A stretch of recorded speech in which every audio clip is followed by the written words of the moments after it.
In 2018, a crack chrono unit was sent out into the time stream to recapture magical beings now imprisoned underneath the building of the Time Bureau in Washington, D.C. But if you find out that you have a problem and no one else can help, and if you can find them, maybe you can hire them. They're the Legends of Tomorrow. You're tuned in to AfterBuzz TV, the ESPN of TV talk. Now, let the buzz begin.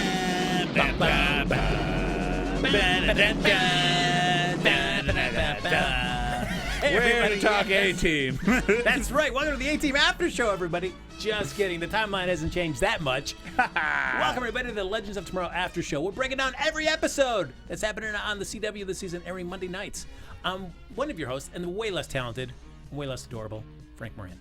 I thought that was going to be your cue over to me. And the way less talented, way less adorable, Dave Child. Yeah. I'm Dave Child, everyone. We should have switched outfits for this, and that would have been our crossover reference. Nicely done. Big hot episode for you. We're going to be breaking down the mid-season finale. Big hot, sexy episode. Yes. And also, I just by the end of the episode, I am going to make sure that Dave Child gets. He's finally going to get the answer that he's been so longing to get. But we'll get to that by the end of the episode. I want to keep you in. You know what? I think I know what it is. Oh, all right, save it. I was excited to see it. Yes. All right. Okay. Well, wait. We'll save it. Okay. But in the meantime, folks, like us on Facebook. Give us those 5 stars on iTunes. Subscribe to the YouTube channel. And everybody, thanks for hopping in the chat. We've recorded 2 episodes in a row here. So everybody that's stayed with us for episode 7, thanks for sticking around for episode 8. Yes. Feel free to share away all your thoughts about this mid-season finale. We see you on the chat. Please talk to us on the chat. We have a lot of people just talking about how hot Gideon is. All right. We get it. There we go. Before we dive into the episode in particular, Dave, what did you think of it overall? I really liked this episode. I thought this was such... This episode showed what I like of the show, which is just... we were just talking to engineer Anthony in the booth, and he was talking about how this is the black sheep of the CW world, and I think because of that, no one notices if they go absolutely crazy, and this episode was so crazy.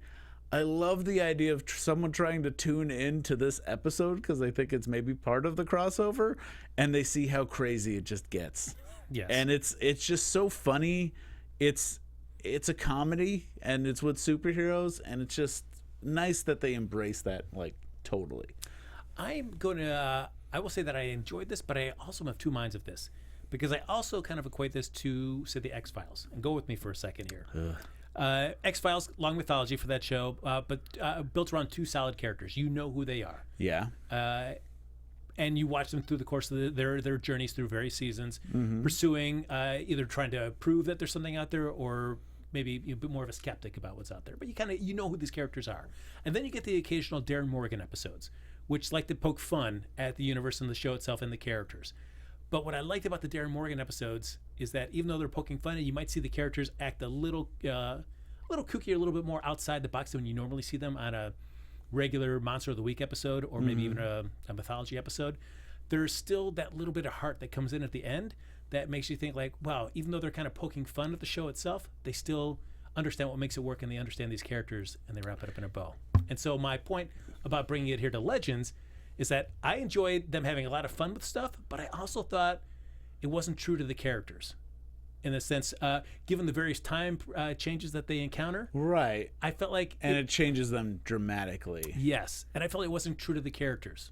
And so I struggle with that. I mean, I see it as, if you actually think back to the beginning of this season, because the premise of this episode, we should get right into it, is that they change it so they realize... first that everything is off, that who dies first? I think Sarah's dead first. Sarah's dead first and gets killed at Woodstock, and it kind of turns the rest of the team into like the evil A-Team. That's why we started off the show with the A-Team theme. For all you youngins, you might now realize that they were kind of directly referencing the A-Team when they call themselves the custodians of the chronology. Yes, and those are those bits I did like where they do the nice cheesy 80s intro for the show, for that little capsule version of that so universe. Good. Which I did like that. That was fun. That was so funny. But also, if you actually think back into where the season began, what they did to the unicorn and next the grandmother and then the fairy grandmother are they just sent them directly back to hell. They put them into a hell portal and brought them back to hell. So that's kind of just killing them again and bringing them to their prison of hell, which is sending them to hell. Understandably so, but to see, all right, you're in a universe where Sarah dies on that first mission. She gets impaled by that unicorn. To see the way that they're behaving is so like Nate, Ray, and Rory are. It's just too off kilter for me. But if you make it, yeah, I mean, I agree that I think they took liberties and it kind of went pretty far. But I let them kind of do that because one, it was fun to see them so evil and see that kind of otherworld, evil, dark timeline version of them. But also, I mean, I think they were just not thinking of these mythical creatures as living beings. So they were able to kill mythical creatures and feel okay with it. They were just animals. And they weren't considering them as human. And if you approach it that way, you could kind of jump to the conclusion and be like, okay, they're able to kill those people because even though they didn't kill anyone else in the last 3 seasons, but that's because everyone else they were battling the last 3 seasons were either like people or possessed by demons or they were some sort of person. But if you're approaching it where you first have a killer unicorn and then you have an evil fairy grandmother and they just got rid of those two, and then after that they continue kind of being evil, it's just kind of, after a while, I think you would just be like, well, we kill these. They're okay. They're like zombies or Nazis where you're able to just kill those like kind of guilt-free. So that's how they were approaching them, was as like zombies, robot, Nazis. Those are the killable things you can just shoot and no one's going to feel bad about. Yeah, I mean, I completely understand. And that's not to say that I didn't enjoy this, because I laughed while we were watching this episode about some of the riffs that they took, whether it's going to be like the A-Team, whether it's the Charlie's Angels that we'll get to in a little bit. But I also felt for an episode that was really dealing a lot with Constantine and Charlie's, which should have been more of an emotional journey for them. I feel like Constantine's got certainly a little bit more focus, but Charlie's, I still feel like hers is just like, meh. I don't agree. I actually thought this episode, I needed it for Charlie. I needed it to know more about Charlie. And what we saw in this episode was she had the ability to kind of leave, and she had the moment where she could just kind of fade into life and go on the run and kind of hide from the legends. And she noticed something was off about them and they were killing people, so she went back to help them. And she went back to save the timeline and save things. And it wasn't for her own sake. It was because she wanted to find out a way to be able to keep her own powers. At least initially. It wasn't until the very end. Well, to keep her own powers, but that's why every time they changed, she kept her own powers. And it wasn't until the end that she was like, okay, but she could have just left, been on the run, tried not to be killed by the crazy legends. And she's a shapeshifter. She'll be able to kind of blend into the world. She could have run, and she didn't run. And I thought for that made her a more interesting character, and it made her now part of the family. And it wasn't just someone who's wearing Amaya's face. Now I actually feel like she's more developed than Zari.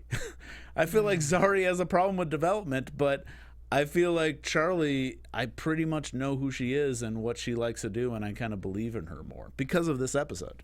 I also equate this to last season's episode where it had Zari, and it focused on her. It was that kind of Groundhog Day episode where the Waverider explodes and she's reliving that same time over again. And we get to see her kind of learning more about the crew and about herself and how she fits in over the course of that episode. But in that episode, I feel like she didn't grow very much because she's just trying to get out of the loop.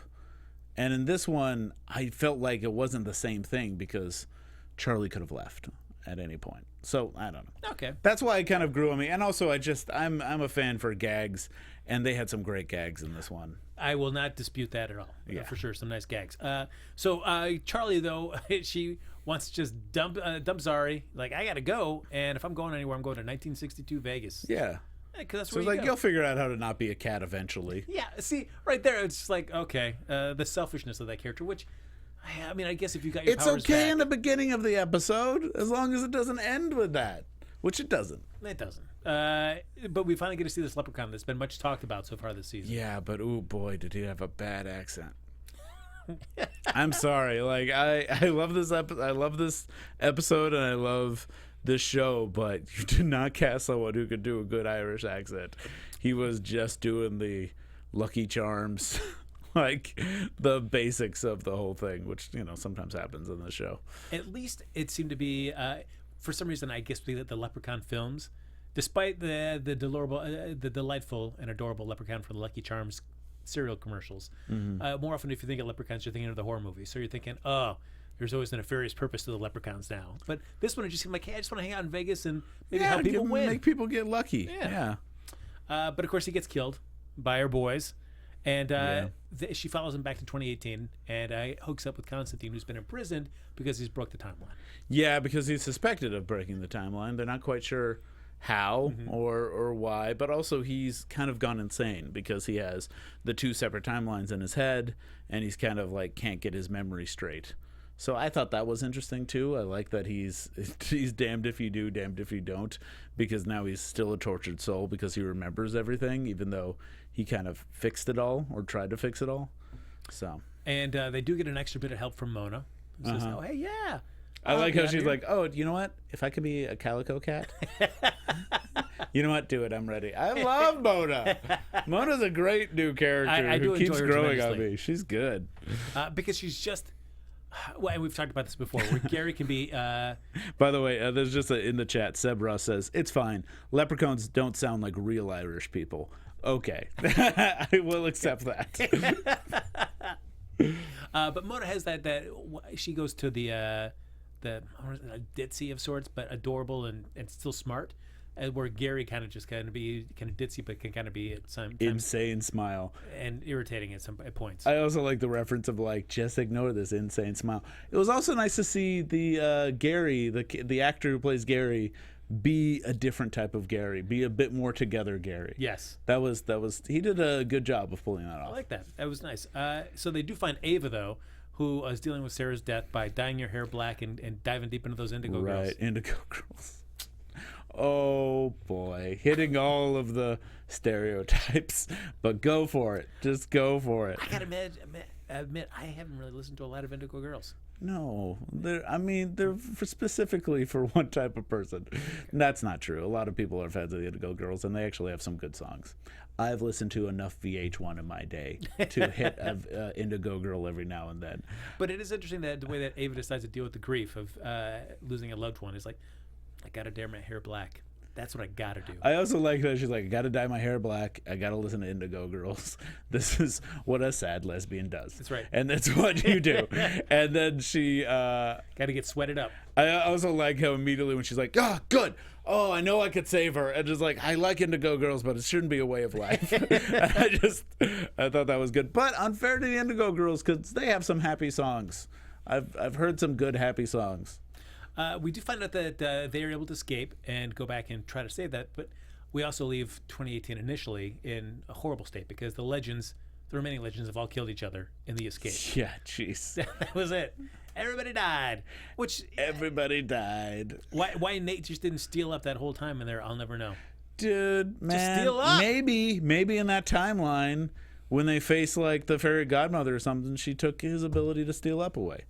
Well, one theme, though, that we do see throughout this episode is the legends in whichever iteration that we see them in the various timelines. They are killing all these magical beings they're coming across, much to the consternation of Hank Haywood. He only wants them apprehended. He does not want them killed, which plays into his bigger plans for the season. Mm-hmm. So, of course, he's like, stop killing these people. Stop doing it. Can we also talk about, first timeline we encounter, which is the custodians of the chronology. Yes. Great name, Custodians of Chronology. In that timeline, we do meet a Gideon who's a hologram Gideon, which isn't a big creepy head. I really don't like the big new creepy head that was even in the previous episode. I get this way. Just do the hologram Gideon of the actress. That's great. I think that's so much better. Although I feel like it's. Could they not get the actress? Is that why they could only get her as voiceover? Maybe, but it also reminds me more of like Andromeda, the old Kevin Sorbo. He did a show like Andromeda AD, where it was like their Star Trek rift, where they had the AI that was much like her. where you could actually kind of see her. So I kept on thinking of it. Yeah, or Voyager had the doctor. Yeah, that's true. But I just feel like, for a futuristic starship or a time ship, it should look more human. I think looking more human is fine. Yeah. And I think, the actress is great, and she's beautiful, and I like to see her rather than a big creepy head that all they did was make the head more lifelike, and it dived deeper into the uncanny valley for me. So it was good to see her. And then she comes back in the Sirens of Space-Time. Yes. In the next timeline, after they save the unicorn, but all the boys are then killed off with the fairy godmother. So now the Sirens of Space-Time, which is a Charlie's Angels reference. If people don't get that, check out Charlie's Angels and the opening for Charlie's Angels. They basically did that again.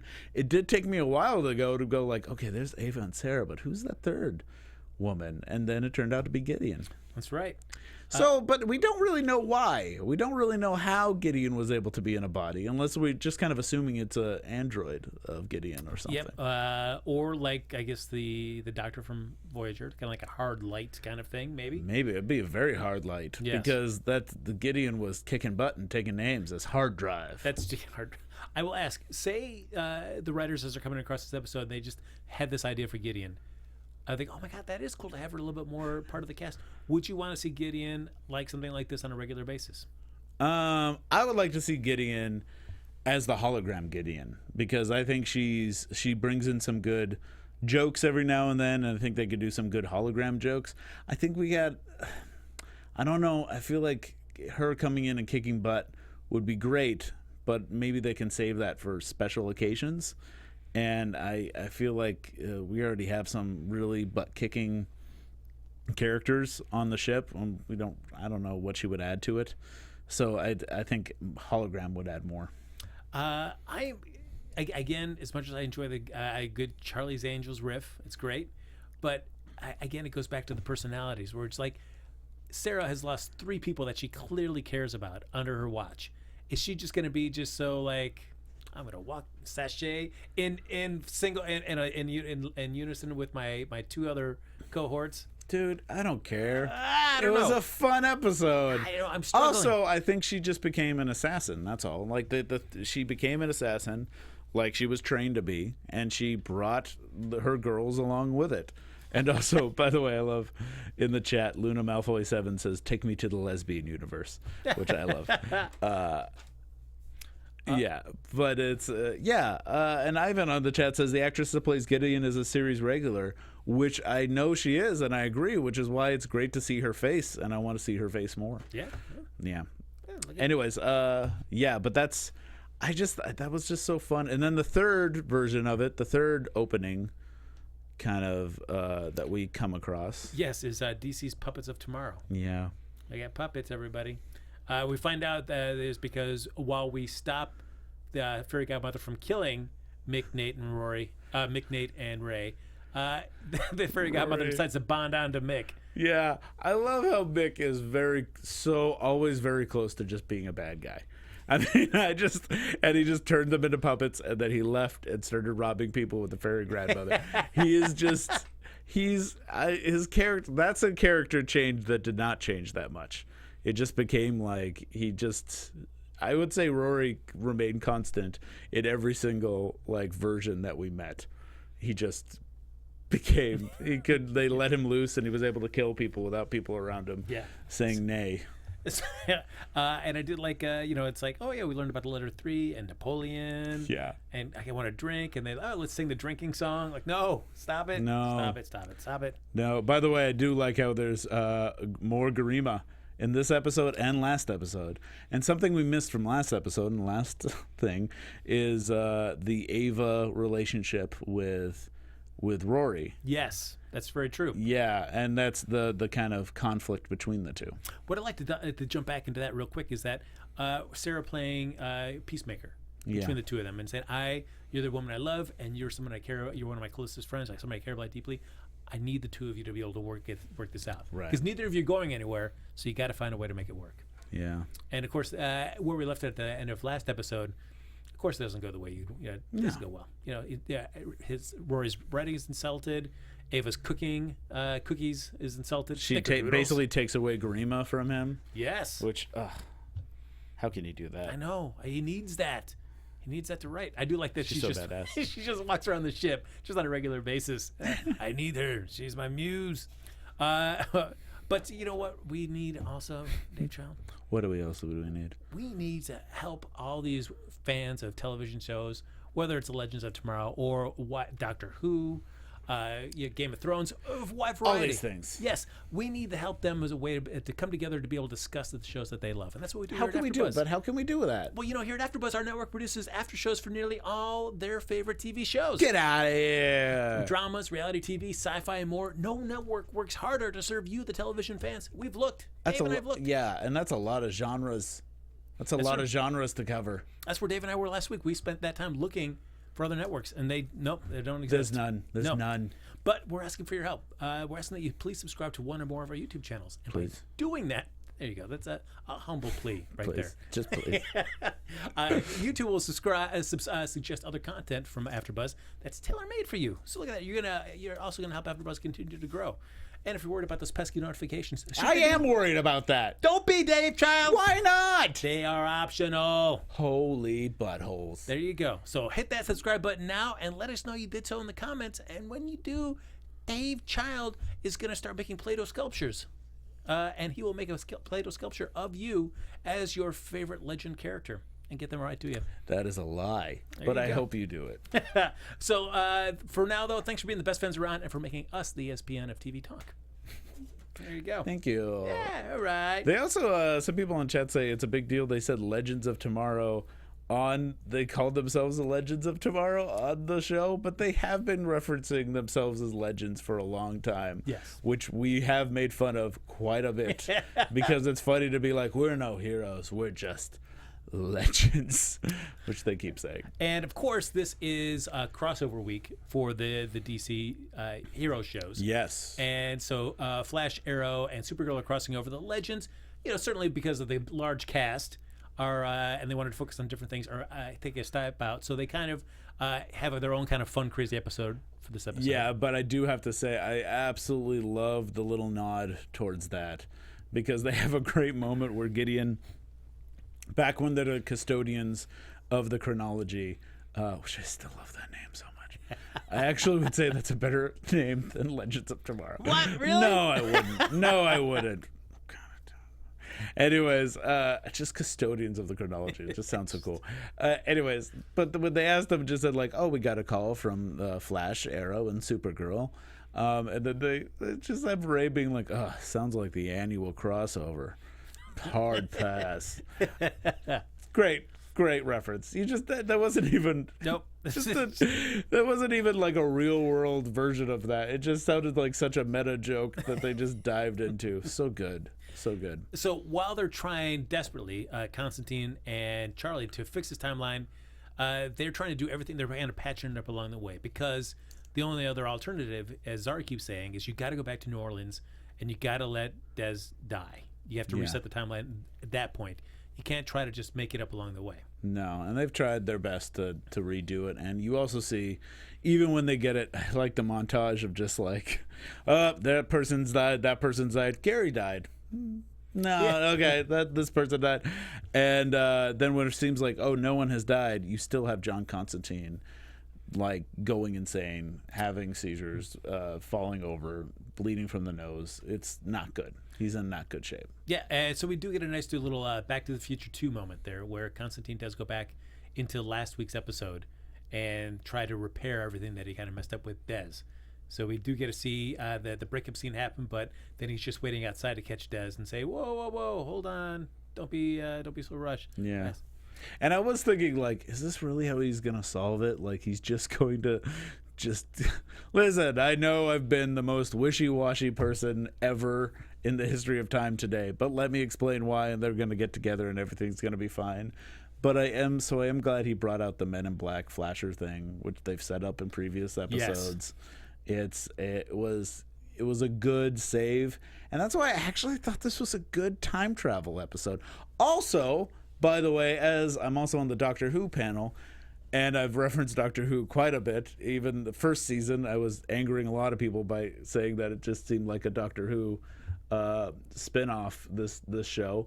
So it was really delightful for me when Ava says, I don't have enough time I don't understand this timey-wimey stuff, which was a direct Doctor Who reference to him, Doctor Who just explaining how time works, and he just says, it's timey-wimey, gibbity-gook. That's true. And it's become kind of a famous catchphrase of the show, so it was nice to have that little nod.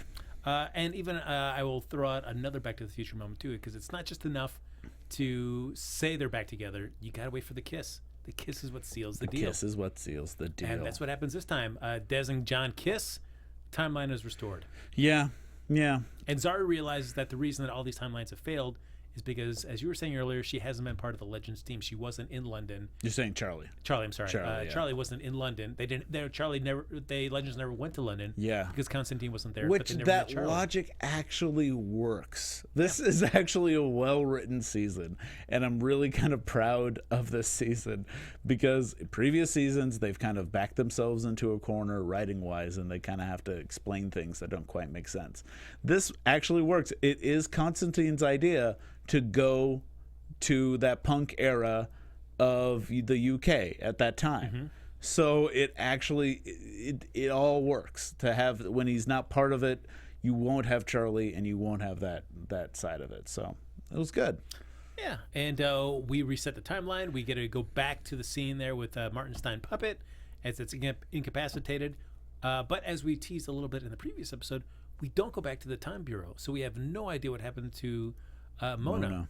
Because she was suspended in midair when the timeline froze. It got fractured. Yeah, and she was bleeding Mona's out. Okay. Yeah. So I felt it was weird that we never went back to that because that was such a key thing that we focused on at the end of episode 7.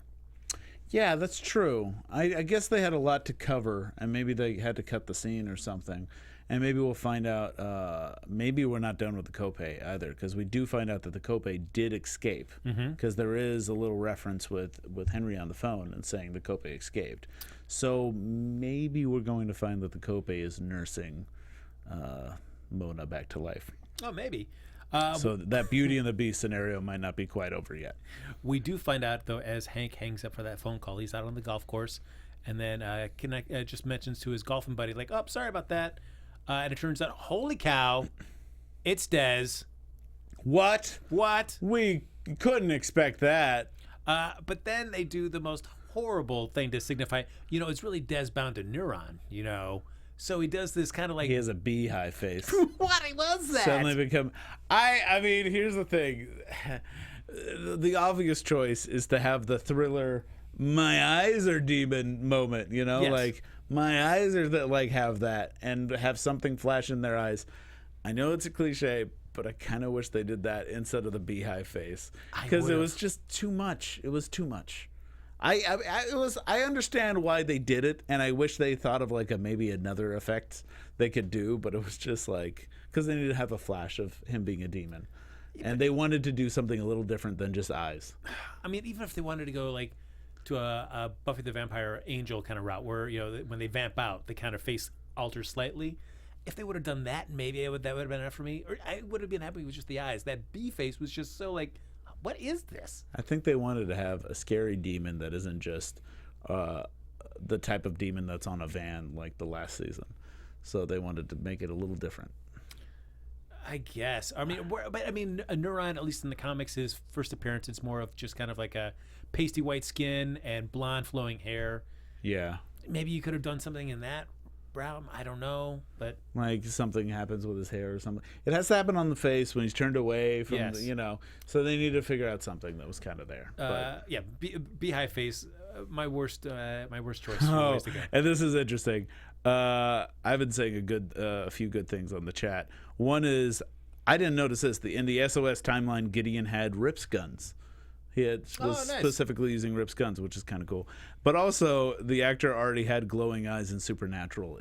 He was a character that was on Supernatural too, and had glowing eyes. So I think they needed to figure out something else. So that's what they decided on.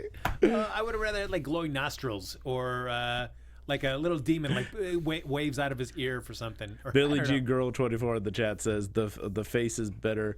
I'm sorry, the beehive face made me want to scratch my face off, which is just right. what you're looking for in a show. Yeah, that's right. Yeah. Legends of Tomorrow makes me want to scratch my own face Makes off. me want to scratch my face off. So as I teased at the beginning of the episode, there's something that Dave Childs has been clamoring to know. It's in the crossover, right? Yes. What happened in the Elseworlds? So we haven't seen today's, but I was really wanting to talk about this too. Well, let's set it up. Dave Childs' big beef in terms of prisons in the Arrow universe. The biggest beef in the Arrow universe, and they even do this in this show because we constantly go to these prisons that they have. Even Supergirl has this too. Their prisons don't have bathrooms. And I think it's I'm not the only one to complain about this. I think it's a favorite fan complaint. And this is the best retconning I've ever seen in a show. Did we not talk about this a few weeks ago? And I thought that they come out of the floor and they're there the whole time, and then they disappear when they're not needed. And you but it turns that out idea. They were in the walls, not the floor. Oh. So Frank was wrong. But also, they just showed it. That's all they needed to do was show it. But I also think that there are so many prisoners that just poop on the floor because there is no way they would just know that. They have to at least tell them, I guess. But there's no button. You just hit a secret panel, and that's where the toilet came out. Yeah, but how many times do you want to see in a Flash episode like, "Hey, I gotta poop"? I just want a toilet in the corner. That's all I want. I want a cot and a toilet in the corner. But now you know. Now you know that every episode that you've ever watched of the Flash, that toilet has been there. That they were pooping. They were. The Mirror Master had a place to poop. That's right. And that was the most important thing. That's what I needed to know. That was not worthy of the hordes. When I saw that moment, I was so excited to talk to you about that. Yeah, I was excited to talk about it. They did a good job. I'm actually enjoying the little references in the Elseworld stuff. I do kind of wish our Legends was a part of it so more people could maybe get tricked into watching the Legends. But I'm enjoying it so far. I'm curious to see what happens today with Batwoman. Yeah, I mean, well, as somebody who loves Superman and has enjoyed his interpretations in the Berlantiverse, I can understand why having the Legends, that's just too many people to get involved. It's a bit too many. Yeah, it's a lot of people. I think that was a problem they had in the last crossover too. It was just too many people to handle. Well, what's not going to be too hard to handle is too cold to touch. Yes, that's right. Is us doing a Legends of Tomorrow after show, because this is going to be our last episode. For a while. It is on hiatus until April. We don't have an exact date yet. So, jeez, April. Certainly with the CW as new shows debut in the winter, and maybe they don't do so well, they get canceled.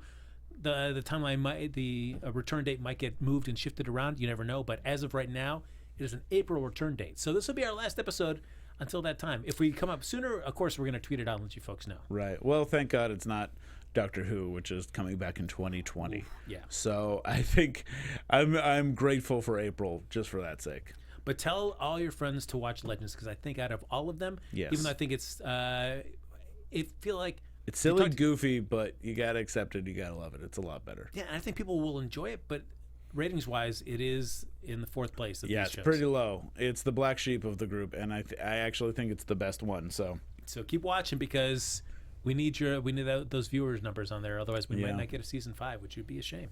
Yeah, and if people need to kind of get into the show, what season do you think they should start at? Maybe even 3. Yeah, I mean, definitely do not season 1. Season 1, I think you can skip. I think you can get in around 2 or 3 and enjoy the show. Yeah, I mean, I feel like 2 is because if you've watched the other shows in the Berlantiverse, it does have a lot of villains from that, which is great. When you've got the Legion of Doom, good series. Yeah, Legions of Doom. Yeah, you got to watch 2. Yeah, just start with 2. Yeah, I would almost do 2 and then 4. 3 is okay. Right. But, yeah. But I would say I think it hit its stride in this current season. I think this season's the best, and I want to see it keep growing. Yes, I think it's good. It's nice when you see like everybody behind the cameras as well kind of got like, oh yeah, now we've really got in lock about what this show can be. Yeah, it's pretty great. But I know we've got a little lengthy reprieve between now and April. Why don't you want to do some like long distance predictions? Yeah, I mean, let's hear it. And now, your AfterBuzz TV predictions. Ooh, spooky. Well, I think we're going to get some Neuron, of course, and we're going to come up, he's the big bad, and we're going to come up face-to-face with him, face-to-be-face with him. But, and I also think we're going to have Nora Dark come back. I think you have to. Yeah. And I think it's good. I think the season ends with Nora being released, and we talked a little bit about that before too. I think you don't put her in play in the season just to have her just be a one and doneer. I think we're going to see her come back, and I think she'll be a part of it, and she'll earn her freedom. Yeah. And I also think we're going to see. I think we are going to find out what happens to Mona. I don't think they're just going to forget about that. I think Mona's going to come back, and I think Mona is going to be with the Kope, and Kope's trying to heal her or something. I mean, or the other thing is that she could just be from the blood loss or whatever. She could be in a medically induced coma because she's the one that only really knows what's happening there at the Time Bureau. Mm-hmm. So in a coma, she can't tell anybody else what she's seen. So true. The rest of the legends can get she's like, oh, that's a sad thing that happened to her, but they don't really know that. Oh, wait, these magical beings are being used for some real reason. Yeah, and they did kind of set up this bad guy who Mona runs into in the parking lot. And then later is getting the hurting the animals, so he's going to come back as kind of the face for the bad Hank business that's happening. So I mean, of course, it seems like for Constantine, his whole big thing is can he save Des? Do you think by the end of the season we have a definite answer to that? Is he able to save Des and restore him back to life? Yeah, I mean, in the history of Constantine, I would say normally no. But because he's made this promise to Marie Laveau, and he says, "I haven't forgotten on you." I don't think it would be satisfying unless he's able to save Des. So I think Des is going to be separated from Neuron somehow. Because it definitely feels like we don't really know what the stakes are for the universe in general and what the legends need to do to stop this. So I feel like you're right. We need to have some kind of personal stakes involved, and having John connected at least gives it some personal stakes. Right. So, yeah. And people in the chat says that he can save Des, but he can't be with him. That's probably going to definitely be true. There's going to be something that keeps them apart. Maybe he can save Des's soul. Maybe that's something, so he's not in hell. Yeah. Maybe he's able to go to heaven. Also, Chris Malley says, so is Gideon going to be getting a robot / android form? We hope so, or at least a hologram form. Because it is nice to. I'd rather have that than the creepy head. Yes, but and a lot of people also say start with season 2 on the in the chat. There you go. Yeah. Sorry guys. Sorry Hawks and Vandal Savage. All you Hawk fans out there. Bring them back. Don't watch season 1 of Legends tomorrow, but do watch the recap of the finale of season 1 of the Legends. Yes. Dave Child was a big fan of that episode, and he lets you know why. Yep. Yeah, that's right. Folks, that's going to do it for this episode of the Legends of Tomorrow. We made it to the fall finale. Yeah. Oh, also, this was a reminder in the chat. There is an animated show for Constantine coming on the CW Seed. Probably you saw the ad for it if you watched Legends. So check that on CW Seed. Yeah, a little Constantine to tide you over until we are back sometime in April. I know that it'll be released on the interwebs as that time gets closer. The CW kind of announces all of its spring slate programming, and we'll know for sure exactly what day, what time that we will be back. Indeed. But until then, folks, thanks for liking us. Thanks for liking us and Gosh, loving us. You guys are the best. I love you. Thanks for watching us. Give us those 5 stars on iTunes. Subscribe to the YouTube channel.